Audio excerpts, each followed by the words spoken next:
Yo guys, welcome back to another video on the channel, and today I'm going to be showing you guys the easiest way to run tier 3, whether you want to get contracts, whether you want to do schematics, whether you just want to loot up and be able to get some good gear. I'm going to show you the best way to be able to do this, and you can do this solo as well, which is what's going to make this even better. So first of all, what you're going to want to do, guys, is obviously get yourself geared up to be in the tier 3 zone, but don't worry if you've not got anything, if you've just died or crashed or whatever and you don't have anything. I've already got a video up on the channel that you can see exactly how you can get a large backpack, a free plate chest, as well as a durable gas mask, all in one game. So if you want to go and check that one out, I will leave it at the end of this video and I'll leave it linked in the description so you can go and check that out straight away. So if you're in that situation where you don't have anything, that's the fast way to get all of that done, and then of course you can jump straight in and then you can start doing tier 3 runs. So obviously what you want to do is pick out a gun that you're comfortable with in tier 3 that's just overpowered. I recommend the Lockwood 680 personally because I think it's the best shotgun in the game. It's super powerful, and I've done a video on it as well, so if you want to check the class out for that, go ahead and check out my Lockwood class because it's already on the channel and it's very broken. So what you want to do is get that all set up, and then realistically the best scenario for you is to have the tactical with a decoy grenade. This is going to allow you to get in and out of situations. If you get caught in a corner, you can throw a decoy grenade away, then all the zombies will be attracted to that, meaning you can run away, you can get your plates on and get yourself all caught up. Lethal, I'd go for a throwing knife, but if you've got the Aether Blade schematic, then I definitely recommend putting that on because it's a one-hit kill. You're going to get it all the game. Even if you throw it, it's just going to come back to you. You can then keep throwing it over and over again. And of course, if you've got golden armor plates, these are also going to be very useful. Again, same as with wonder weapons. If you've got some of the better wonder weapons in the game, you might want to chuck one of those on. Ammo mods aren't going to make too much of a difference. In terms of perks, if you've got them, I definitely recommend running Juggernog, Stamina Up, and even Death Perception. And the reason that I say this is because when we're in game and we're trying to loot that tier 3 zone, we're going to be able to see where all of the different crates are and all the different areas that we want to be able to get to and loot up. And of course, Jug's going to give us that extra health, and Stamina Up is going to make us run faster so that we can get around the tier 3 zone with our fists out nice and quickly. And of course, if you've got the ability to, you want to go with the highest Aether tool that you can, like for me will be Legendary. And then of course, if you can put the Refined Ethereum Crystal or the Flawless Ethereum Crystal, go and chuck either of those on so you can get your gun up to a nice high rarity straight away. Okay guys, so now that you've loaded into a game, what you would go ahead and do is obviously put on your legendary Aether tools, your Pack-a-Punch crystals, all of that sort of stuff. That's the first thing you want to do because that's going to allow you to go straight into the tier 3 zone. And the reason you want to jump straight into the tier 3 zone is simply because the faster you get there means nobody else is going to be there and already looting up the areas that you want to be looting. So you want to get in, like I said, have that depth perception perk on if you've got it because it's going to let you get in there, see where all the crates are, and show you exactly where all the loot is. And you can easily do this, just grab a car or an ATV or whatever, fly straight into that tier 3 zone. When you've got Stamina Up on, what you want to do is just run around with your fists up because it's going to let you get around tier 3 nice and quickly. And you can just get in and genuinely start looting up the area to get some good loot. You're going to find free plate chests, large backpacks, all of that sort of stuff in tier 3, as well as some perks, gas masks, all the good stuff that you guys are going to want to have. And you'll also find some valuable items that you can sell at a buy station to be able to start pack-a-punching your gun even higher if you've not already got it done. So once you're in tier 3 and you've been looting it up, what you actually want to look for is contracts. So contracts are going to be great,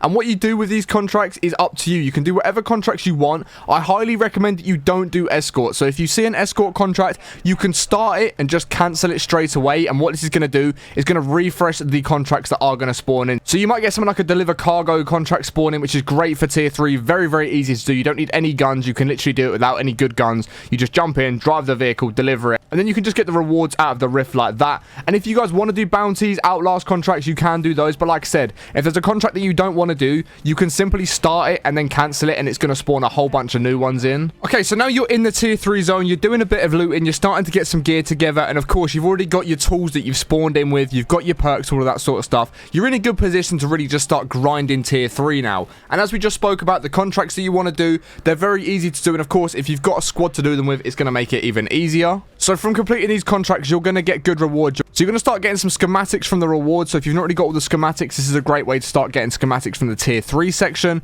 And of course, you're then going to start getting stuff to get you set up for the red worm if you did want to go ahead and do that at some point as well, which are just very useful to hold on to because you can then have them. And if you want to do it later on down the line, you're then going to have it available.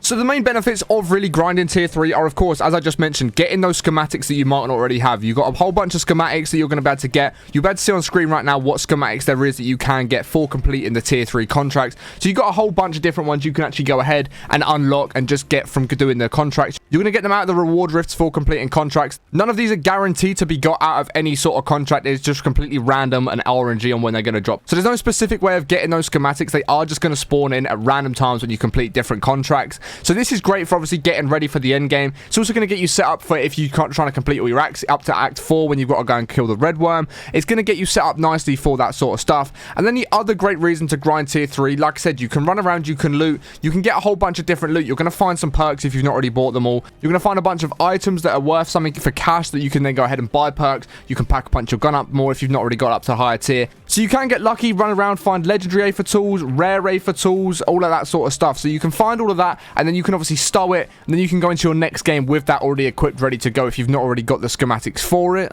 But that's what's good about grinding tier 3. It's just going to get you set up for different parts of the game. So let's say, for example, your main goal, you've got a squad of 3 and you haven't yet taken down the red worm. Your goal then might be, okay, well, that's what we're going to do. We're going to get set up and we're going to go ahead and do the red worm at some point. What you want to do is apply what I'm telling you right now in the tier 3 zone, because like I said, you can get all your schematics ready, meaning you're going to be totally geared out, ready for that red worm. But you're also going to be able to go ahead, find a bunch of valuable loot as well that's going to get you set up for the red worm. It's going to find all the sigils and stuff like that as well, which is going to obviously allow you to get into the red worm zone. But then, of course, all you want to do is just run around, complete contracts, take down mega abominations, all of that sort of stuff. Like I said, if you've got that shotgun class that I recommended, you've got it up on a legendary A for tool or maybe an epic A for tool, and you've got it tier 2 or tier 3 pack-a-punch, this gun's going to absolutely fry. It's going to take down some of the zombies so quickly. And again, you can complete the bounty contracts, you can take down mega abominations and all that sort of good stuff as well. But of course, just because you're in the tier 3 zone, you're completing contracts, you're running around looting, doesn't mean you're guaranteed anything. There have been plenty of times I've been in the tier 3 zone. I've been doing some of these runs to try and loot up, get myself prepared, whether I'm trying to find A for tools to be able to record a video for the different guns, or trying to find some Ethereum crystals. I can do 2 or 3 runs in a row, and I just don't get anything for it, other than some schematics that I've already got. But again, if you guys haven't got all the schematics, it's a great way to go ahead and get them all, because like I said, when I do have the schematics, there's a lot of times I use them, but of course there's a cooldown time on it. So if I'm trying to record 2 videos in one day, I then have to go into the tier 3 zone and try and find the different bits that I need, so then I can exfil with them and use them in the next game later on, so I can actually make the video that I'm trying to make. But yeah, like I said, that's really the only reason you want to be grinding tier 3, is simply because you can get the schematics if you've not already got them. You can get a bunch of loot and set yourself up for the next game if you're trying to get into the next game, or even if you just want to go ahead and do the red worm. If you go and jump in a tier 3 straight away, loot up, you're going to get all the stuff needed to be able to do the red worm in that game as well. So that's really the only reason to grind tier 3. There's no too crazy rewards for grinding it. Of course, you've got the joys of taking down mega abominations, doing some of the bounties that are a bit harder and stuff like that, but there's no super big reward for actually grinding tier 3. Like I said, it is more so you're going to get yourself set up nicely. You can find those A for tools, you can find those Ethereum crystals and stuff like that, and get yourself ready for those next games that you do want to get into, whether you want to try out some different guns, do some camo grinding, go ahead and fight the red worm, whatever it might be. That's why you want to grind tier 3, and honestly, that's the easiest way to do it, guys. And you can easily do this solo. The amount of times I go in, I make sure I've got those 3 perks on, I've got a gun that I'm confident with, like the shotgun or the TYR snake shots or something like that. I have a gun like that, I'm confident because I've got my perks, I can see where all the crates are that I'm trying to loot, I've got my decoys, so if I'm in a building and there's a lot of zombies around while I'm trying to loot up, I can just simply throw the decoy. It's going to give me a nice way out of the building. Just when you're doing this, make sure you're not getting cornered in buildings. You want to make sure you're actually going to know where you're going in the map, and that's one thing that's really going to help, is map knowledge. And the more you do this, obviously the more you're going to start understanding the map. You're going to know what buildings have got one way in and one way out, or buildings that have got a couple of windows and a couple of doors that are going to be the best ones to loot, because then of course you can go in one door, if zombies follow you in, you can jump out a window on the 2nd floor and then you're free from those zombies, and you're not getting caught in a building where you're going to go through a door, the zombies are going to come in and you've then got no way out, you've run out of ammo and there's no possible way for you to get out. So the more you do it, the more you're going to get better map knowledge, you're going to understand the game a lot better, and you're going to be able to loot up much faster. But like I said, you can quite easily jump straight into that tier 3 zone, especially if you've got some A for tools and Ethereum crystals to load in with. You can get them straight on your gun, get into that tier 3 zone with stamina up, juggernog and depth perception. You're going to know where all the crates are. But that, guys, is the easiest way of grinding tier 3 in Modern Warfare Zombies. If the video has helped you out, be sure to smash thumbs up, subscribe to the channel, notifications turn on if you haven't already yet, and let me know if you found this useful in the comments below. I know for a lot of people, they probably already know how to grind tier 3, but for some of you guys that are new to zombies and you're not too confident in tier 3 yet, that is the best way of grinding tier 3 contracts. So if this video wasn't for you, I do apologize. I'm sure you guys already know how to grind tier 3, but hopefully this has helped some of you out. If it has, be sure to smash thumbs up, subscribe if you're not already. I'll catch you on the next one in a bit. Peace.